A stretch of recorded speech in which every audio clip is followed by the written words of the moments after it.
Tecnologia, internet, telecomunicações. Começa agora Mundo Digital, com Etevaldo Siqueira.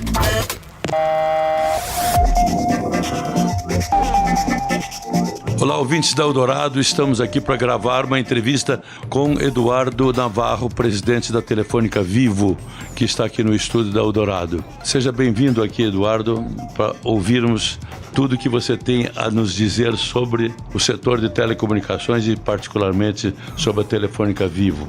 Bom dia, Etevaldo, bom dia aí a todos os ouvintes da Rádio Eldorado. É um prazer e uma honra estar aqui com vocês hoje. Eduardo, vamos começar fazendo um balanço dos 20 anos de privatização das telecomunicações comemoradas este ano. Qual é a sua avaliação? É muito positiva, Etevaldo. Eu poderia dizer, eu diria que é um dos programas de inclusão social mais exitosos do Brasil nos últimos 20 anos. E por que eu digo isso? As pessoas talvez os mais jovens não se lembrem, mas há 20 anos atrás o telefone era um bem tão desejado como um carro ou uma casa. Era um bem que era declarado no imposto de renda. As pessoas tinham que pagar muitas vezes $5.000 para ter um telefone. Tinham que esperar na fila 2, 3 anos. Enfim, era um artigo de luxo que a maior parte das pessoas não tinha acesso. Passados 20 anos, hoje existem no Brasil mais celulares que brasileiros e brasileiras, são mais de 230 milhões. 90% das casas do Brasil têm acesso ao serviço de voz fixa e mais da metade das casas do Brasil tem acesso ao serviço de banda larga. Foi um serviço que foi muito democratizado, hoje praticamente, hoje eu não conheço um brasileiro ou uma brasileira que não tenha um celular. Então houve uma grande democratização e hoje nessa nova economia digital, ou seja, quem não tiver um celular, ou seja, a pessoa que cuida de casa, um jardineiro, um trabalhador autônomo, se ele não tiver um celular, ele não pode ser conectado, é fonte de empregabilidade. Esse avanço que houve com a privatização nos últimos 20 anos, para mim, repito, não é só um êxito de um programa de privatização, mas é um grande avanço do ponto de vista de melhor distribuição social e de distribuição e de inclusão social no Brasil. Isso, nesses 20 anos que nós comemoramos dessa privatização, significou também um aumento exponencial dos investimentos. Qual foi esse montante do setor e particularmente da Telefônica Vivo? Etevaldo, ou seja, é um montante, é uma quantidade de investimento que o governo, se a Telebrás tivesse continuado como empresa estatal, jamais poderia fazer. Se nós corrigimos, em valor pela inflação, chega a quase 1 trilhão, ou seja, 1 trilhão de reais nos últimos 20 anos. Ou seja, nenhum outro setor investiu tanto dinheiro nos últimos anos. É uma média, se nós contarmos o que as empresas investem ao ano, mas o que as empresas compraram em outros ativos, dá uma média de quase 50 bilhões por ano, ou seja, é muitíssimo dinheiro. E o que faz com que a Telefônica, embora só tenha 20 anos de presença aqui no Brasil, nesses 20 anos conseguiu tornar-se a empresa estrangeira entre todos os setores, entre montadores de automóveis, bancos, empresas elétricas. Não há nenhuma outra empresa, de capital de origem estrangeiro, que tenha investido tanto no Brasil como fez a Telefônica. E afinal eu acho que isso resulta, naquilo que nós falamos logo na abertura, na possibilidade de que os telefones deixaram de ser um artigo de luxo e passaram a ser um artigo ao alcance da população.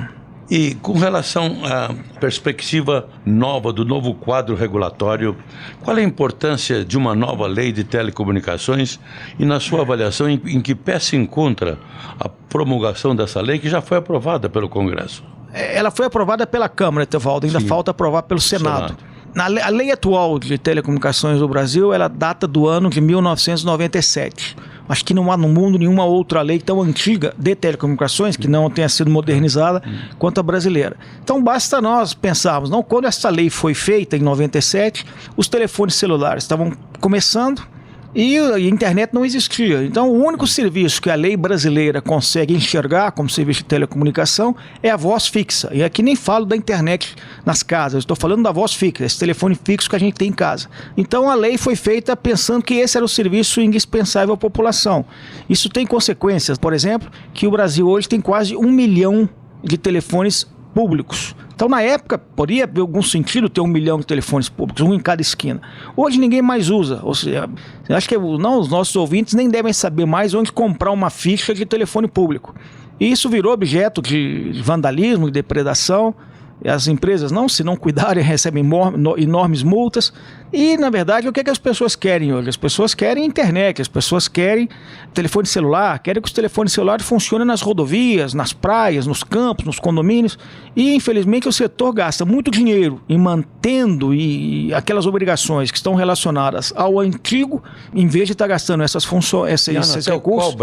Cobra o atendimento? Cobra porque a Anatel é uma agência reguladora, então a Anatel tem que seguir a lei. Então, se a lei diz que tem que haver um telefone público em cada esquina, a Anatel manda um fiscal, e se o fiscal identificar que aquele telefone, por qualquer razão, não está funcionando, pode ser que ele tenha sido depredado no dia anterior, ela coloca multas às empresas que são multas muito altas. E que são multas que a gente acaba recorrendo na justiça porque um juiz entende, ou seja, mas a gente chega a um argumento ao juiz. Como é que eu vou receber uma multa deste valor, milionária, por um telefone público que ninguém mais hoje quer usar?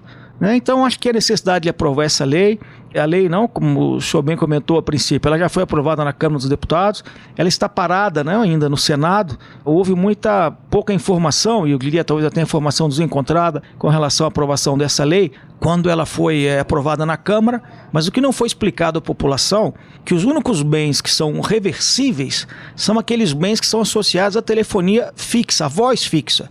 Então, eu pergunto aos senhores, em 2025, que é quando acaba essa concessão, quais são os ativos de voz fixa que teriam que ser, de alguma forma, devolvidos à União? Nenhum, porque daqui 7 anos não vai haver voz fixa. Com a perspectiva da nova lei sendo aprovada no Senado, algumas mudanças já são previsíveis pelo que se discutiu na Câmara.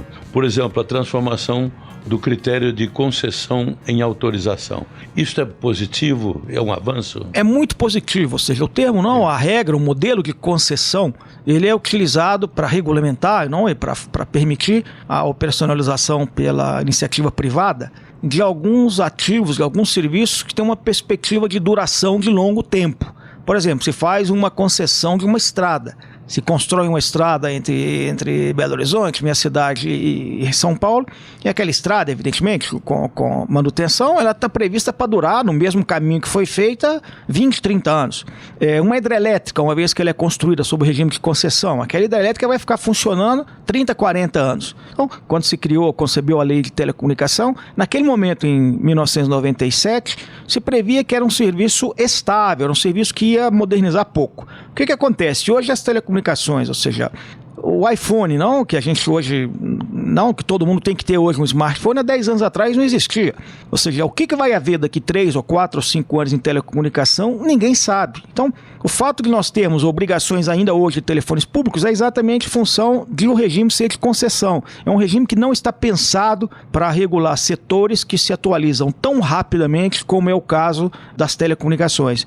Certo. Do ponto de vista agora das tarifas, essa é uma questão que tem sido discutido porque para o público, tarifa é o total que está na sua conta telefônica, sabendo que existem ali no Brasil quase 50% de tributos embutidos nessa conta telefônica. Qual é a situação do ponto de vista das operadoras das tarifas hoje? Etevaldo, ou seja, é demonstrável que telecomunicações, como forma geral, é um serviço deflacionário, ou seja, é um serviço que ele contribui à redução da inflação. Ele normalmente tem crescimentos próximo de zero, negativos, e quando há crescimento é porque se oferece muito mais. Então, o tráfego nas redes, ele quase que dobra a cada ano, e o valor pago pelo cliente ele é praticamente o mesmo. Nos últimos anos, na verdade, ele tem aumentado menos que a inflação. Então, de forma geral, em todo o mundo, não só no Brasil, as telecomunicações nos últimos anos, em função do que foi oferecido a mais aos usuários, é um serviço que é cada vez mais barato. Só para ter uma ideia, pois na China esse imposto é de 8%. Na maior parte dos países esse imposto está entre 12%, 13%, 14%. O país que eu conheço, que tem um imposto mais alto depois do Brasil, é a Argentina, que se não me engano estava em 21%, 22%. O Brasil é de quase 50%. Então, ou seja, acho que a gente tem que reconhecer que muitas vezes a conta pesa no bolso do cliente nosso, mas que esse cliente também entenda, que igual a outros produtos, isso não é talvez uma particularidade nossa. A mesma coisa quando a gente vai no posto de gasolina, encher o tanque do carro, metade a gente está pagando por gasolina e metade a gente está pagando de imposto. É um fenômeno que infelizmente também acontece nas telecomunicações e daí a necessidade, agora em época de campanha eleitoral, que todos falam, não de abaixar impostos, de modernizar o Estado, que se isso não acontecer, é muito difícil reverter essa situação. Além das tarifas, com todos esses impostos, nós temos a imposição de 3 fundos, principalmente para o ouvinte entender claramente, fundos que vigoram desde o ano 2000 para cá. O FUST, que é o Fundo de Universalização das Telecomunicações, o FISTEL, que é o Fundo de Fiscalização, e o FUNTEL, que é o fundo, aquele que para desenvolvimento tecnológico. Acontece que nesses 18 anos que eles vigoram, já se arrecadou mais de 100 bilhões de reais e não foram destinados para as finalidades desses fundos. Isso pesa do ponto de vista tanto da conta telefônica quanto da rentabilidade das empresas, não é verdade? Exato, ou seja, na verdade, quando se criou a lei de telecomunicações, o Congresso Nacional ele esteve bastante atento a um fato. Não, na época os legisladores pensaram que privatizando o serviço, as empresas privadas iriam investir onde tivesse mais razão econômica. Não, nas cidades, etc. E que poderia haver zonas de menor interesse econômico, nas zonas rurais, nas zonas indígenas, nas estradas distantes, onde não houvesse atrativo econômico para as empresas fazerem o investimento. Então, na época, foi pensada a criação desses fundos para que a conta de cada um, quando a gente paga a nossa conta telefônica, cada um pode olhar na sua conta, existe 1% que é dedicado ao FUST, à universalização. Existe 0,5% que é dedicado ao FUNTEL. Existe uma parte do celular que é dedicada a essa fiscalização. O fato é que esses fundos, eles arrecadam, através das contas telefônicas, quase 4 bilhões por ano. E nesse período de 20 anos da privatização, esses fundos têm acumulado mais ou menos 100 bilhões. Etevaldo, olha, para dar um número, eu acho que para levar a banda larga em todas as escolas do Brasil, ou seja, a estimativa que nós temos seria da ordem de 15 bilhões. Tá? Então, assim, seria para levar a internet de altíssima velocidade a todas as escolas, aos hospitais, encher as estradas brasileiras de internet. Então, assim, daria para fazer muitíssima coisa. Todo este fundo que foi arrecadado com esse objetivo de cumprir essa necessidade da população, ele foi usado para outra coisa. Acho que na última greve dos caminhoneiros houve uma discussão que se poderia utilizar este fundo para fazer algum subsídio para o diesel. Que não tem nenhuma origem, ou seja, através da nossa conta de telefone, nós vamos começar a ajudar a subsidiar o diesel no Brasil. Caro ouvinte, nesse momento nós interrompemos a entrevista do Eduardo Navarro. Enquanto isso, você ouça a música da Rádio Eldorado. Eldorado FM, Mundo Digital.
Eu quero um samba feito só pra mim. Eu quero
Você ouve Mundo Digital na Eldorado.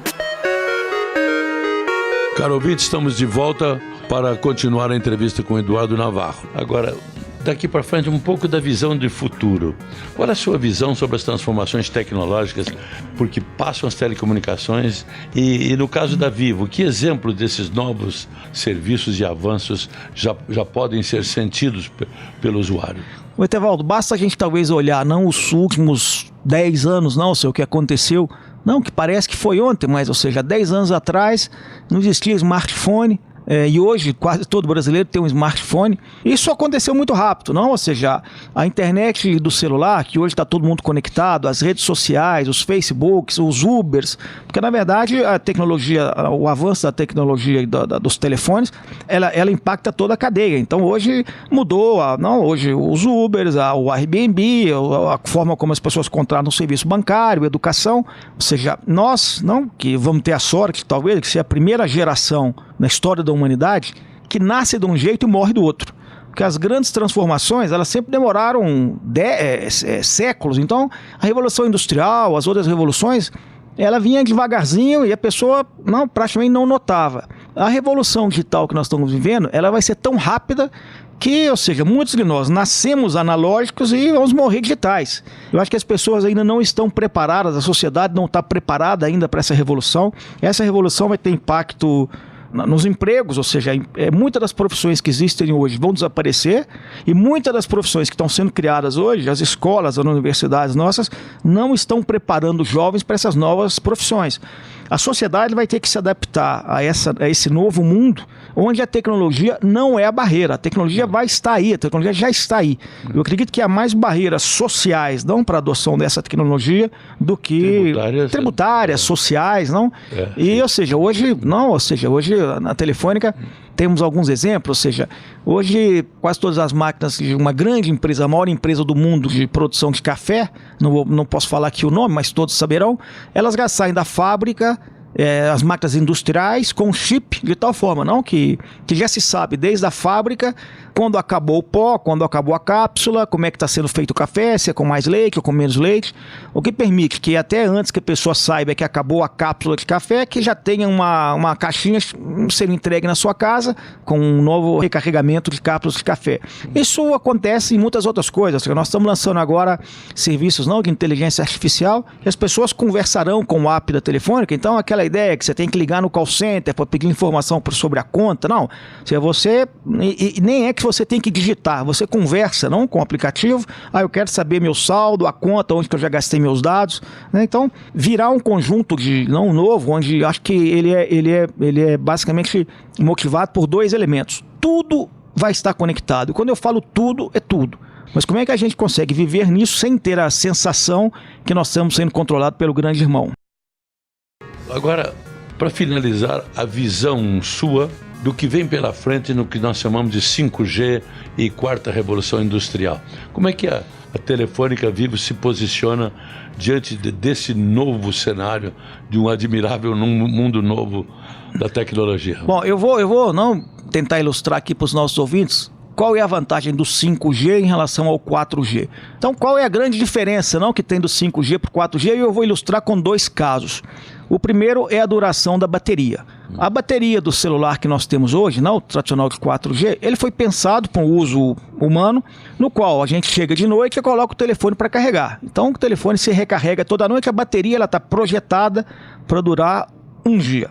No 5G, como ele tem uma potência menor, as baterias vão durar muito mais. A vida das baterias vai deixar de ser medida em dias ou horas e passará a ser medida em anos. Isso na internet das coisas será muito menor. Ele tem uma possibilidade para casos que você não vai mandar vídeo, etc., que você só manda um sinal por dia ou por hora, ele tem a possibilidade de casos que o consumo é muito pequeno. Então isso permite uma internet das coisas que hoje com 4G ela não é possível ainda. E tem outra aplicação, que além dessa que eu comentei da duração da bateria, que é o que a gente fala latência. O que é latência? Latência é o tempo que passa entre a gente mandar um sinal do lado e ele chegar do outro lado. Hoje essa latência já é bastante baixa. Quando a gente manda uma mensagem, um WhatsApp, etc., ele quase que chega imediatamente do outro lado. Só que para certas aplicações, a latência atual não é suficiente. Vou dar 2 casos. Um cirurgião que quiser fazer uma operação em um paciente que estiver no interior do Maranhão e o cirurgião estiver aqui em São Paulo. E do outro lado lá, do Maranhão, tem um robô e tudo que o cirurgião fizer aqui em São Paulo, o robô repite do outro lado. Isso já está inventado. O problema é que hoje existe um lapso de tempo entre o que o cirurgião transmite a informação e o tempo que essa informação demora para chegar no robô. Então, com a latência atual, se nós formos fazer uma operação dessa distância, o paciente morre. Com o 5G, as latências, esse tempo de resposta vai ser muito mais rápido, vai ser da ordem de 2, 3 milissegundos, ou seja, uma fração de segundo dividido por 1000. Então isso vai permitir, por exemplo, que se possa fazer remotamente uma operação cirúrgica, então não precisará ter cirurgiões especializados em todas as cidades, basta ter cirurgiões nos grandes centros e robôs nas pequenas cidades que vão fazer exatamente aquilo, vão repetir online e exatamente ao mesmo tempo, os gestos que o cirurgião vai estar fazendo deste lado de cá e acompanhando por uma televisão. Ou, por exemplo, você dirigir um carro remotamente. Hoje, para você dirigir um carro remotamente, isso muitas vezes nas aplicações que se tem, se você tentar dirigir um carro por controle remoto, o carro bate. Porque o tempo que se passa entre você mudar, frear ou acelerar e o carro bater, nessa latência não é suficiente. Então eu dei 2 exemplos aqui, mas isso na nossa dia a dia vale para jogos, não? Os adolescentes aí, os aficionados em jogos que não estão vendo, ele vai poder jogar o jogo preferido dele daqui do Brasil com alguém que está na Rússia. E a sensação que ele vai ter, não de velocidade de resposta, é como se ele estivesse jogando que está sentado no sofá ao lado dele. Nós já estamos fazendo testes disso, na Telefônica, já fizemos inclusive um teste nesse caso, que eu mencionei, da telemedicina. E isso que eu estou falando, ou seja, isso é ano 2020, ou seja, nós não estamos falando em 2040, 2050. Nós estamos falando coisas que acontecerão dentro de 2 ou 3 anos.